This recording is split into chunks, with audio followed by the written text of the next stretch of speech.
90 రోజుల కోర్సు పూర్తి చేస్తే చాలు 100% ప్లేస్మెంట్ సపోర్ట్ తో సాఫ్ట్వేర్ జాబ్ మీ సొంత. వెంటనే కోడ్ జ్ఞాన్ డెస్టినేషన్ ని సంప్రదించండి. హలో అన్వర్ గారు, సార్. ఇంటింటికి లా ఆఫ్ అట్రాక్షన్ ఈ వీడియోలో ఏం చెప్తున్నారు? ఎస్, ఇందాక కూడా మనం చెప్తామండి. అంటే హనుమాన్ చాలీసా చదివిన జై హనుమాన్ అని అనుకున్నా కూడా అంటే ఆ వ్యక్తికి ఒక శక్తి వస్తుంది అనమాట. ఇలాగా చాలామంది నేను చెప్తే ఓకే సార్ అనుకుంటారు, కానీ హైలీ సక్సెస్ఫుల్, అది కూడా అవుట్ ఆఫ్ ఇండియా ఒక ప్రెసిడెంట్గా చేసిన ఒక వ్యక్తిని చూపిస్తాను. హనుమాన్ని నమ్మి ఒక వ్యక్తి శక్తిగా మారిన శక్తి ఎవరో చూపిస్తాను, ఆ వ్యక్తి ఎవరో చూపిస్తాను. సో ఎవరు అని అంటే బరాక్ ఒబామా. మీ అందరూ జాగ్రత్త గూగుల్లో కొట్టండి ఒబామా క్యారీస్ హనుమాన్ స్టాచ్యూ, చిన్న స్టాచ్యూ అండి. అంటే ఒక ఇంటర్వ్యూలో ఈవెన్ ఒబామా అతని దగ్గర ఉన్న కొన్ని క్రిస్టల్స్, నేను హనుమాన్ బొమ్మని క్యారీ చేస్తాను అని Obama always carries the statue of lord Hanuma. అంటే తనకి చూడండి ఎప్పుడు తీసి బాగా దాని నుంచి కోరుకుంటారట, when he feels tired or discouraged. అంటే ఎప్పుడైనా తను టైర్ అయిపోయిన డిస్కరేజ్ అయిపోయినప్పుడు అతను ఒక ఇంటర్వ్యూలో ఇది గూగుల్లో కొట్టినా దొరుకుతుందండి. అంటే ఒబామా క్యారీస్ హనుమాన్ స్టాచ్యూ అని కొడితే తన ఇంటర్వ్యూలో అలా తీసి చూపించారు అనమాట. నేను క్యారీ చేస్తానని తీసి చూపించారు. అది అంటే హనుమాన్ని ఇండియాలో కాదు, వరల్డ్ ఫేమస్ అతను. సో ఇంకొకటి ఏంటంటే గరిమ. ఇందాక మనం ఇక్కడ దాకా వచ్చాగమండి. గరిమ అంటే మరింత బరువుని, శక్తిని పెంచుకునే శక్తి. అంటే ఒక ఎంత అంటే ఇంచు కూడా అతన్ని కదల్చలేరు అనమాట సంకల్పం చేసుకుంటే. అయితే ఇక్కడ ఏంటంటే ఇప్పుడు నేను పార్ట్ 2లో ఏం చెప్తుంటే ఈసిత్వ అనే ఒక నేచర్ ఉంటుంది. అండ్ ఏంటంటే ఈ సిద్ధి సాయంతో వానర సైన్యాన్ని నైపుణ్యంగా నడిపించేవారు. మనకు అందరూ తెలుసండి, లంకకి దారి ఏర్పడినప్పుడు అంటే సంకల్పం చేసుకుంటే. ఇక్కడ లా ఆఫ్ అట్రాక్షన్ ఎలా అందరూ జాగ్రత్తగా ఉంది. లా ఆఫ్ అట్రాక్షన్ ఎంత పవర్ఫుల్ అంటే మనకి అక్కడ లంకకి వెళ్ళడానికి దారి లేకపోతే జస్ట్ ఒక సంకల్పం చేసుకున్నారు ఎలా అయినా అక్కడ వెళ్ళాలని. వెంటనే యూనివర్స్ ఏం చేస్తుంది, మనకు ఒక దారి చూపిస్తుంది. అంటే ఆ రాళ్ళు వేయడం మొదలుపెట్టారు అందరూ కూడా. అంటే ఇప్పుడు ఎలా వెళ్తామనంటే పవర్ఫుల్ మోటివేటర్ ఎవరైనా ఉన్నారని అంటే ఆంజనేయ ఎవరంటే పవర్ఫుల్ మోటివేటర్. ఇక్కడ మనం అందరం తెలుసుకోవాల్సిన విషయం ఏంటంటే ఆంజనేయుని శక్తి ఆంజనేయునికి తెలియనట్టు మన శక్తి మనకు తెలియదు. సో ఇక్కడ జాగ్రత్త గుర్తుపెట్టుకున్నాను. అంటే జాంబవంతుడు హనుమంతుడిని వ్యక్తిగా కాదు శక్తిగా తయారు చేశారు. అంటే హనుమంతుడికి కూడా జాంబవంతుడు అంటే ఒక కోచ్ కావాల్సి వచ్చింది, మోటివేటర్ కావాల్సి వచ్చింది. ఇక్కడ జాంబవంతుడు నువ్వు వ్యక్తి కాదు, ఒక శక్తి. నేను ఎలా శక్తి అని అంటే భక్తిని నమ్ముకునే వాళ్ళకి శక్తి వస్తుంది. అంటే భగవంతుడికి భక్తుడికి అనుసంధానం ఏంటంటే భక్తి. సో అంటే ఎవరైతే అండి మీరు భక్తిని నమ్ముకుని గాడ్ కనెక్ట్ అవుతారో ఆటోమేటిక్గా శక్తి వచ్చేస్తుంది. ఎందుకంటే భగవంతుడు అంటేనే ఒక శక్తి స్వరూపం. సో ఇక్కడ నేను చెప్పేది ఏంటంటే సంకల్పం చేసుకుంటే ఎంత పెద్ద పనైనా చిన్న పనిగా అయిపోతుంది. అంటే ఇంకొన్ని లీడర్షిప్ క్వాలిటీ ఉందని మనం అందరూ నేర్చుకోవాల్సింది ఏంటంటే జీవితంలో రోల్ మోడల్గా బతకాలి. సో ఇంకొకటి ఏంటంటే మెయిన్గా చిన్నప్పటి నుంచి మనకి 2 పిక్చర్స్ బాగా ఫేమస్ అండి. నేను చాలా చూసి అంటే మనకి అంటే హనుమంతుడు అనగానే ఫస్ట్ అది కనిపిస్తుంది. ఇక్కడ ఈ పిక్చర్ మనం చాలాసార్లు చూసి ఉంటాం. ఈ పిక్చర్లో ఏమవుతుందంటే అభయం, తనను నమ్ముకున్న వాళ్ళకి అభయం ఇస్తాడు అతను. ఈవెన్ దాని గురించి రాముడితో కూడా, అందుకే రామాంజనేయ యుద్ధం అని మనకు సినిమా కూడా వచ్చింది అనమాట. అంటే రాముడు చేతిలో చనిపోదాం అనుకున్నప్పుడు అందరూ ఎవరిని ఆశ్రయిస్తే రాముడు బాణం నుంచి బయటపడచ్చు అంటే అందరూ ఏం చెప్తారంటే హనుమంతుడు మాత్రమే నిన్ను కాపాడగలడు అనేసి. అంటే ఇక్కడ చూస్తే రాముడు అంటే అపారమైన భక్తి, కానీ అతను ఇచ్చిన మాటకి కట్టుబడి రాముడితో కూడా యుద్ధానికి వెళ్ళారు హనుమంతులు. అంటే ఇక్కడ ఏంటంటే తనని నమ్మిన వాళ్ళకి అభయం ఇస్తారు. మీరు కూడా ఏంటంటే ఎవరికైతే అభయం ఇస్తారో ఆ మాటకి మీరు కంపల్సరీ కట్టుబడి ఉండాలండి. This is very very important. And ఇంకొకటి అంటే ఈ పిక్చర్ మనకి బాగా ఏ గుడిలోకి వెళ్ళినా ఈ పిక్చర్ బాగా కనిపిస్తుంది, ఈ గ్రీన్ కలర్ సింబల్ అది ఇదని. అంటే ఇక్కడ కూడా ఏంటంటే అంత పర్వతాన్ని మోస్తున్న చూడండి ఎంత ప్రశాంతంగా ఉన్నారు అతను, నేచర్తో మమేకమై. ఎగ్జాక్ట్లీ ఈ పిక్చర్ మనకి బాగా మీరు ఈ పిక్చర్ని బాగా జూమ్ చేసి చూడండి. ఏ గుడిలోకి వెళ్ళినా ఎక్కడికి వెళ్ళినా కూడా ఎక్కువ కనిపించి ఈ 2 పిక్చర్సే కనిపిస్తాయండి. మా ఇల్లు గుర్తొస్తుంది సార్. అవును, బాగా ఏ రామాలయం టెంపుల్కి వెళ్ళినా ఖచ్చితంగా ఫస్ట్ ఈ 2 ఫొటోస్ ఉంటాయి. ఈ కలర్ గ్రీన్ కలర్ అది. ఆ పిక్చర్ ఏమంటే మీకు ఎవరైతే అభయం ఇచ్చినా వాళ్ళు మీరు మర్చిపోకూడదు. ఇంకొకటి మీరు ఎవరికైనా అభయం ఇస్తే వాళ్ళకి ఖచ్చితంగా మాటకి ఉన్నారు. కొంతమంది ఒక పాయింట్ మీరు గుర్తుపెట్టుకోండి, పొర్రపాటును కూడా ఎవరికి మాట ఇవ్వకూడదు, ఇస్తే దానికి కట్టుబడి ఉండాలి. మాట ఇచ్చే ముందు సో ఆ సినిమాలో ఉంటుంది, మా అదుపు మాట పొదుపు, అదుపు మాట పొదుపు. మాట కూడా చాలా పొదుపుగా వాడాలి, అదుపుగా వాడాలి. సో ఇది 2 గుర్తుపెట్టుకోవాలి, అదుపుగా వాడాలి, పొదుపుగా వాడాలి మాట. సో ఇక్కడ ఈ పిక్చర్ చూపిస్తుంటే అంత పర్వతాన్ని మోస్తున్నా కూడా ఎంత ప్రశాంతంగా ఉన్నారో చూడండి.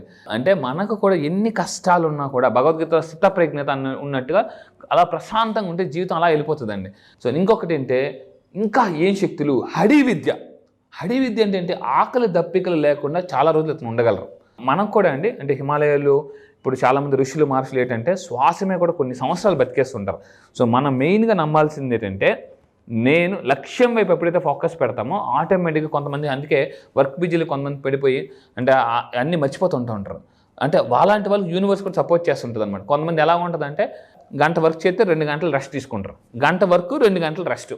సో ఇది కాకుండా లగిమ అనే శక్తి ఉంటుంది ఆంజనేయ. లగిమ అంటే ఏంటి? అత్యంత తేలిగ్గా దూదిగా మారిపోయే శక్తి అనమాట. దీన్ని లగిమ అని అంటారు. అంటే ఎప్పుడు వస్తుందట? ఇక్కడ మీరు ఆంజనేయుడు చూస్తే చూడండి, ధ్యానం. మన మనసు కూడా, నేను అందుకే క్లాస్లో మార్నింగ్ మ్యూజిక్ ప్లే చేస్తానండి. చాలా అద్భుతమైన మ్యూజిక్, అది చాలా రీసెర్చ్ చేసి మ్యూజిక్ ప్లే చేస్తాను. మీరు కానీ నా క్లాసెస్కి వస్తే ఆ మ్యూజిక్ వింటే ఎలా మైండ్ ఎక్కడ అంటే బాడీ ప్రజెంట్, మైండ్ ఆబ్సెంట్ ఉంటుందండి. ఆ లఘిమ ఆంజనేయ స్వామి ఫోటో ఏ విధంగా అయితే మనకు కనిపిస్తుందో ఆ ఆసనంలోకి మనం తెలియకుండానే వెళ్ళిపోయినంత విశాలంగా ఉంటుందన్నమాట. అంటే అంత కామ్ అండ్ పీస్ దాంట్లోకి వెళ్ళిపోతూ ఉంటాము. ఇప్పుడు ఆ ఆసనం మనకు కనిపిస్తుంది కదా, అట్లా అన్వర్ గారి క్లాస్లో అయితే అది మాత్రం నిజం. ఎందుకంటే మెడిటేషన్లో కూర్చుని మ్యూజిక్ ప్లే చేసిన, చాంటింగ్ చేసిన అందరూ జాగ్రత్తగా ఉండండి. మెడిటేషన్లో కూర్చుని కామ్గా కూర్చోకూడదండి. ఎందుకంటే మెడిటేషన్ కూర్చొని కామ్గా ఉంటే ఏమవుతుందంటే మైండ్ ఎక్కడెక్కడికి వెళ్ళిపోతుంటుంది, నిద్ర వచ్చేస్తుంటుంది, కొంతమంది ఇలా ఇలా ఊగిపోతుంటూ ఉంటారు. ఇప్పుడు హనుమంతుడు కూడా ఏం చేశారు? మెడిటేషన్లో కూర్చొని రామ్ రామ్ అని చాంటింగ్ చేశారండి. అంటే ఇక్కడ చాలామంది చేయాల్సిన పని అంటే మెడిటేషన్లో కూర్చొని చాంటింగ్ చేయాలి. ఇది చేయకుండా జీవితంలో హంటింగ్ చేస్తుంటారని చెప్పాను, మార్నింగ్ లేచింది పరిగెడుతుంటుంటారు. సో నేను మెడిటేషన్లో ఎటువంటి మంత్రాస్ చాంటింగ్ చేస్తే, మళ్ళీ ఎటువంటి మంత్రాస్ చాంటింగ్ చేస్తే మనీని మనం అట్రాక్ట్ చేయొచ్చు అని చెప్తాను అనమాట.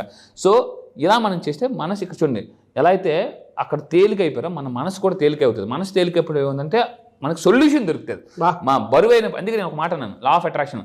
సంఘర్షణ ఉన్నప్పుడు ఆకర్షణ జరగదండి. సంఘర్షణ ఉన్నప్పుడు ఆకర్షణ జరగదు. మైండ్లో ఎప్పుడైతే సంఘర్షణ జరుగుతుందో దానికి అప్పుడు మనకు ఆకర్షణ జరగదు. లా ఆఫ్ అట్రాక్షన్ మీ అందరూ గుర్తుపెట్టుకోవాల్సిన విషయం, సంఘర్షణ ఉన్నప్పుడు ఆకర్షణ జరగదు. ఫర్ ఎగ్జాంపుల్ మనం ఒక నది దగ్గరికి వెళ్ళాం, నదిలో రాయేసినప్పుడు మన ఇమేజ్ చూసాం అనుకోండి, కనిపిస్తుందా? కనిపించదు. అంటే ఆ నది ఎప్పుడైతే ప్రశాంతంగా ఉంటుందో మన ఇమేజ్ మనకి క్లారిటీగా కనిపిస్తుంది. మనకు కూడా సొల్యూషన్ ఎప్పుడు కనిపిస్తుంది అంటే మన మనసు ప్రశాంతంగా ఉన్నప్పుడే సొల్యూషన్ కనిపిస్తుంది. దానికే సొల్యూషన్ ఏంటంటే ధ్యానం అనమాట. సో అది. సో ఇంకోటి అంటే ప్రాప్తి. అందుకే అంటారు చాలామంది ధన ప్రాప్తిరస్తు అని, కనుక వస్తు ప్రాప్తిరస్తు అంటుంటారు చాలామంది. ప్రాప్తి అంటే ఏంటంటే పొందగలిగే శక్తిని అనమాట. అది ఎప్పుడు వస్తుంది అంటే మనం వ్యక్తిగా కాదు, ఒక శక్తిగా ఫీల్ అవ్వాలి. చాలా సినిమాలు ఉంటుంది, నేను ఒక అద్భుతం, నా బ్రెయిన్ ఒక మహా అద్భుతం అని ఎప్పుడైతే చిన్నప్పటి నుంచి తెలియకుండా చాలామంది అనుకోవాలండి. ప్రతి ఒక్కరు మనం ఒక అద్భుతం అనుకుంటేనే మీరు అద్భుతాలను చూడగలరు, అద్భుతానికి కనెక్ట్ అవ్వగలరు అని చెప్పేసి ఊరుకోండి సార్, నాకు ఎక్కడ ఉంది సార్, అంత సీన్ ఎక్కడ ఉంది సార్, నా వల్ల అదంటే యూనివర్స్ ఎప్పటికీ మీకు అలాంటి పీపుల్ కనెక్ట్ చేయదండి. దాని తర్వాత ఇప్పుడు నవనిధులు. ఇంతకుముందు మనం అష్ట గురించి మాట్లాడు. సో ఇవి నవనిధులు. శ్రీరామమూర్తి వాళ్ళు అంటే మనకి ఇంత దాంట్లో చూసుకుని సీతమ్మ తల్లి ఇచ్చారు. సో మొత్తం మీద తీసుకుంటే సీతారాములు ఆంజనేయుడికి ఇచ్చిన గొప్ప ఒక వరం ఏంటంటే నవనిధులు. ఏంటి నవనిధులు? జాగ్రత్తగా ఉనండి. ఈ 9 నిధుల ద్వారా అంటే ఈ 9 నిధులు దేనికి? అసలు లా ఆఫ్ అట్రాక్షన్ మనం ఏం చెప్తున్నాం? అబండెన్స్, మనీ, ప్రాస్పారిటీ అవన్నీ అప్పుడే వచ్చేసాయి అతనికి. ఎందుకు? సో ఇక్కడ మనకు మొత్తం హనుమాన్ చాలీసా, హనుమాన్ స్టోరీ మొత్తం వింటే హనుమంతుడు ఎప్పుడు కూడా అంటే ఒకటి ఆశించి పనిచేయలే, నమ్మకంతో భక్తితో పనిచేయ. చూడండి జాగ్రత్తగా, నమ్మకంతో భక్తితో పనిచేస్తే ఆటోమేటిక్గా బై ప్రొడక్ట్ ఏంటంటే నవనిధులు వచ్చాయి అనమాట. మనము కూడా లా ఆఫ్ అట్రాక్షన్ చాలా ప్యాషనెట్గా నేర్చుకుంటే, ఇంతకుముందు మనం మాట్లాడాలి అమ్మ పెద్ద మూటతో వస్తుంది. సో ఇక్కడ తీసుకుంటే ఏంటి ఆ నవనిధులు? ఇక్కడ చూడండి, పద్మ. సో ఇది అంటే కలవ పువ్వు. మీరు అబ్జర్వ్ చేస్తారండి, ఏ ఇంట్లో ఇప్పుడు ఈ మధ్య అమెజాన్లోకి వెళ్ళి చూస్తే లోటస్ క్రిస్టల్ అని కొడితే, మీ అందరూ జాగ్రత్తగా ఉండండి, లోటస్ క్రిస్టల్ అని కొడితే మనకి దొరుకుతుంది అనమాట. మనకి ఇంటి ఎంట్రన్స్లో లోటస్ క్రిస్టల్ కానీ పెట్టుకున్నా, చూసినా, తిప్పినా, టేబుల్ మీద తిప్పిన ఏమవుతుందంటే దిస్ సింబలైజ్ ప్యూరిటీ అండ్ వెల్త్ని కూడా అట్రాక్ట్ చేయొచ్చు. అందుకే కొన్ని హిందూ దేవుల్ని కలవ పువ్వులతో పూజిస్తుంటుంటారు అనమాట మనకి. సో లక్ష్మీదేవిని కలవ పువ్వులతో పూజిస్తారు. అండ్ నవనిధులు ఇంకొకటి శంఖ అని అంటే ఇక్కడ ఏంటంటే విక్టరీ. అందుకే ఊ అని ఊతారు, అంటారు యుద్ధానికి శంఖారావం పూరించండి అని అంటారు అనమాట. శంఖారావం పూరించండి అంటే ఏంటి, విజయానికి నాంది పలకండి అనేసి అనమాట. అంటే అంత అర్థం ఉందన్నమాట. సో ఆ విధంగా సింబలైజెస్ విక్టరీ, బ్లెస్సింగ్స్. చాలా మందికి తెలియని విషయం ఏంటంటే శంఖం ఊదడం వల్ల ఏమవుతుందంటే, శివుడు కూడా శంఖం ఊతారు. శంఖం ఊదడం వల్ల ఏమవుతుందంటే మనలో ఉన్న నెగిటివ్ ఎనర్జీ పోద్దండి. దాంట్లో ఏం చేయాలంటే అది ఓదాలంటే అంత ఆషమాషి కాదు, చాలా గట్టిగా ఓదాలి. మనలో ఉన్న ఎనర్జీ ఇక్కడ నుంచి వస్తుంది అనమాట బయటికి. ఆ విధంగా ఏంటంటే it's a blessing of the ocean. అదొకటి ఇచ్చారు ఎవరికి, హనుమంతుల వారికి. నెక్స్ట్ మకర అంటే మొసలి రూపంలో ఉన్న నిధి.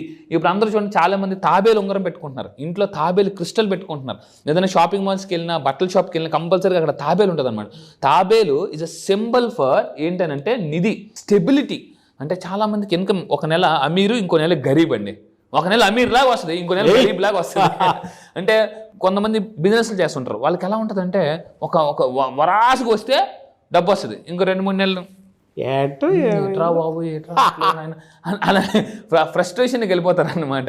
అప్పుడు మనం ఇలా ప్రాక్టీస్ చేయాల్సి ఉంటుంది. అంటే అందుకే చాలామంది నేను అబ్జర్వ్ చేస్తుంటాను, చూడండి మీరు అబ్జర్వ్ చేస్తే తాబేలు పెట్టుకుంటారు, తాబేలు ఉంగరం పెట్టుకుంటారు, కొంత సింబల్స్ ఉంటుంటాయి. అంటే స్టెబిలిటీ, ఇన్కమ్ స్టెబిలిటీగా రావాలి అంటే అందుకే చాలామంది తాబేలు ఉంగరం పెట్టుకుంటారు. ఇది యాక్చువల్లీ అనమాట నవనీతి. అంటే ఇది ఆల్రెడీ అప్పుడే మనకి హనుమంతుల వారికి ఇచ్చేసారు నవని. నెక్స్ట్ దీన్ని కచ్చప్ప అంటారు. నెక్స్ట్ ఇంకొకటి ఇక్కడ చూడండి, అది చూస్తేనే అసలు మనకి ఎటువంటి ఫీలింగ్ వస్తుంది.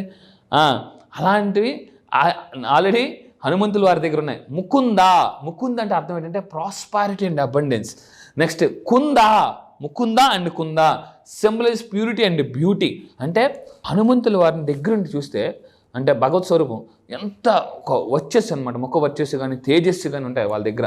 ఎందుకనంటే వాళ్ళు ఎప్పుడు ప్యూరిటీ ఆఫ్ మైండ్. చాలామంది ఎలా ఉంటారంటే లోన ఒక మాట బయట ఒక మాట. మీరు ఎప్పుడైతే ప్యూరిటీ ఆఫ్ మైండ్తో ఉంటారో ఆటోమేటిక్గా మీకు ప్యూరిటీ పీపుల్ కనెక్ట్ అవుతుంటారండి. అండ్ ఇంకొకటి అంటే నీల అంటే ఇక్కడ మీరు చూస్తే రాయాలిటీ. మీరు ఎప్పుడైనా మీరు అబ్జర్వ్ చేయండి, ఒకప్పుడు మహారాణులు ఇలాగ స్టెప్స్ తీసి వస్తుంటే వాళ్ళ వెనకాతలు పెద్ద ఇలాగ మెట్ల మీద నుంచి బ్లూ కలర్లో దిగుతుంది అన్నమాట. బ్లూ కలర్, వాళ్ళ పైన సింబల్ కూడా బ్లూ కలర్. బ్లూ ఎప్పుడైనా ఎవరైనా మీరు బ్లూ కార్ కొనుక్కున్న, బ్లూ డ్రెస్ చేసుకున్న, దాని అర్థం ఏంటంటే రాయాలిటీ. వాళ్ళ మైండ్ సెట్ ఎప్పుడు రాయాలిటీగా ఉండాలని చూస్తుంటుందండి. అండ్ స్పిరిచువల్ విజ్డమ్ ఉంటుంది వాళ్ళకి, చాలా స్పిరిచువల్ విజ్డమ్ ఉంటుంది. అండ్ కర్వ అంటే హ్యూమిలిటీ అండ్ స్ట్రెంగ్త్. ఆంజనేయుడు మనకు తెలుసు, అది చాలా సినిమాలో వస్తుంది. ఒక గత్తో కొడితే దెబ్బకి ఒక కొన్ని వేల కిలోమీటర్ 100 కిలోమీటర్ వెళ్ళిపోతుంది. స్టెబిలిటీ. ఇన్ని శక్తులు ఇచ్చారండి జనరల్గా. ఎందుకు ఇచ్చారంటే మనకి నమ్మకస్తులకి జీవితంలో అన్నీ వస్తాయండి. నెక్స్ట్ ఇంకోటి కాడి విద్య అని అంటే ఋతువులు మారినా కూడా అతని మీద ప్రభావితం చేయ. అందుకే అంటే అంత హిమాలయాల్లో అతి చలి మంచులు, మనకు తెలిసి హిమాలయాలు అంత గడ్డగడ్డ ఉంటాయి, అక్కడ ఉండగల శక్తి ఆంజనేయుడికి ఉందండి. అంటే ఇవన్నీ ఎందుకు వచ్చాయి అని అంటే సంకల్పం, తన మీద తన నమ్మకం. ఇవన్నీ ఎప్పుడు వచ్చాయంటే ఒక్క విషయం చెప్తాను, జాగ్రత్త గుర్తుపెట్టుకోండి. హనుమంతుడు అనేవాళ్ళు మనకు ఉన్నారు, అతను ఒక శక్తి స్వరూపం ఎప్పుడు తెలిసిందంటే రాముని కలిసిన తర్వాత. అంటే జీవితంలో కొంతమందిని కలిసిన తర్వాత మన శక్తి ఏంటో మనకు తెలుస్తుంది, మన కాంబో. ఎగ్జాక్ట్లీ, మామూలుగా కాదు. కాన్ఫిడెన్స్. మన ఆడియన్స్ కూడా ఎప్పుడైతే క్లాస్కి అటెండ్ అయ్యారో కొంతమంది మిమ్మల్ని అట్లా గుండెల్లో పెట్టుకుని చూసినట్టుంటారు చాలా మంది. అవును, బాగా థ్యాంక్ యూ సో మచ్ అండి. సో ఇక్కడ హనుమంతుడికి కావాలంటే రాముడు. సో ఇంకొకటి ఏంటంటే ఫైనల్గా మనం చెప్పాలంటే అమరత్వం. సో ఇక్కడ ఏంటంటే యముడు ఆంజనేయుడికి ఒక గొప్ప వరం ఇచ్చారు. ఏంటనంటే ఎప్పటికీ, అందుకే జై చిరంజీవా అనేసి అని అంటారు అనమాట. అందుకే ఎవరిని ఇంక అనరండి. సో ఆంజనేయుడిని మాత్రమే జై చిరంజీవి అని ఎందుకు అంటారంటే యముడు ఆంజనేయుడికి ఇచ్చిన గొప్ప వరం ఏంటంటే చిరంజీవ అని అంటారండి. సో యముడు హనుమంతుడికి ఇచ్చిన గొప్ప వరం. మీరు కూడా అలాగే 10 కాలాల పాటు చల్లగా ఉండాలి, బాగుండాలి, మీరు మీ ఫ్యామిలీ బాగుండాలని సో నేను మనస్ఫూర్తిగా ఈ వీడియో ద్వారా కోరుకుంటున్నాను. కింద కామెంట్ బాక్స్లో టైప్ చేయండి, జై చిరంజీవ, జై హనుమాన్ అని టైప్ చేయండి. ఏదైతే నవనిధులు ఉన్నా మీకు కూడా ఆ నిధులు రావాలని నేను మళ్ళీ చెప్తున్నానండి. జీవితంలో డబ్బు ఉంటేనే. నెక్స్ట్ ఒక వీడియో చేయబోతున్నా, ఒక మూవీ మీద, చాలా ఎక్సలెంట్గా ఉంటుంది. ఎవరు నా వీడియోస్ ఎవరు మిస్ అవ్వద్దు, షేర్ చేయండి. ఎందుకంటే ఒక్క వీడియో ఒక్కోసారి మీ ఫ్యామిలీలో కొంతమంది పీపుల్ నెగిటివ్ నుంచి పాజిటివ్లోకి తీసుకొచ్చేస్తుంది. Thank you so much Anwar garu. Thank you sir, thank you.